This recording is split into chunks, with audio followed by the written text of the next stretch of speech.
নিখোঁজের ২২ দিন পার হলেও এখনও সন্ধান মেলেনি আদিবাসী দুই যুবকের। পরিবারের একমাত্র উপার্জনক্ষম মানুষটিকে হারিয়ে পাগল প্রায় তাদের পরিবার। এখন কষ্ট তো আজ আমায়ও নাই তো কেরা হতো গিয়ে তো নভাই তো বাচ্চা আছে দুয়া তো এখন কষ্ট আছি খেঙ্গুরি চললুম কতদিন আর ফুয়া খেয়ারা তুলতে যায় গগের গান লই একগজ জিরি লইব তো খেয়ারা তুলি আরে এই খেয়ারা যদি ফাইলে 1 কেজি খেয়ারা 400-500 দিলে এখনের হঙ্গরি বেশি বাজার করিব সই আনিব এন্দইলা করি এখনের হঙ্গরি ফের ফালাই। জানা যায় গত ১৬ মে টেকনাফের নাফ নদীতে স্থানীয় অন্য জেলেদের সাথে কাঁকড়া আহরণে যান ছৈলামং চাকমা ও ক্যামংথোয়ে তঞ্চঙ্গা। দিন শেষে সবাই ঘরে ফিরলেও আর ঘরে ফেরেননি তারা। নিখোঁজের ২২ দিন পার হলেও এখনও পাওয়া যায়নি তাদের খোঁজ। আমার ভাই অপহরণ হয়েছে যে সকাল ৯টা থেকে বাড়ি থেকে বের হয়েছে, বাইর হওয়ার পরে ওখানে জানা পরে 10টা বেজে যায় আর কি।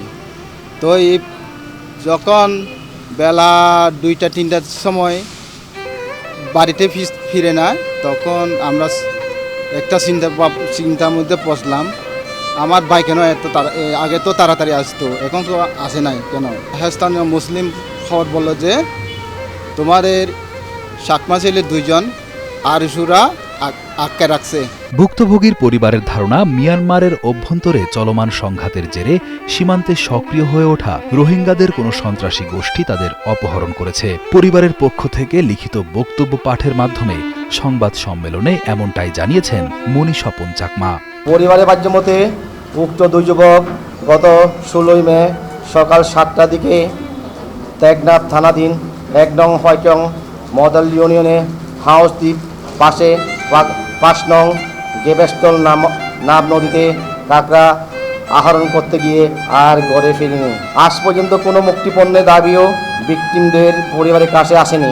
ঘটনার পরদিনই নিখোঁজের স্বজনরা টেকনাফ থানায় একটি লিখিত অভিযোগ দায়ের করেন। পাশাপাশি বিজিবি ও র্যাবকেও লিখিতভাবে জানায় ভুক্তভোগী পরিবার।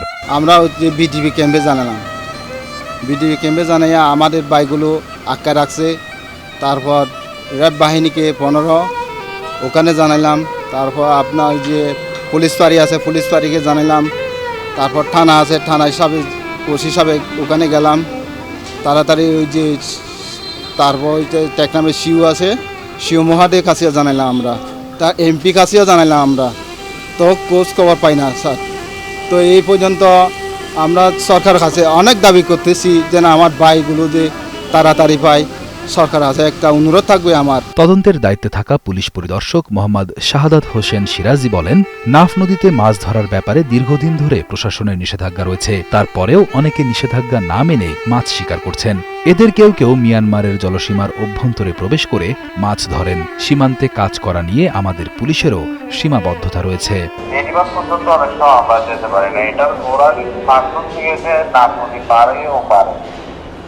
ওখান থেকে কেউ যে নয় ওখানে তো আরাম যাওয়ারও সম্ভব না।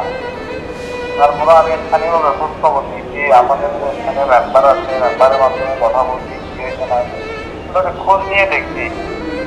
তো সেটা এখানে স্যারের সাথে আলোচনা করছি। আপনি স্যারের সাথে একটু কথা বলতে পারেন।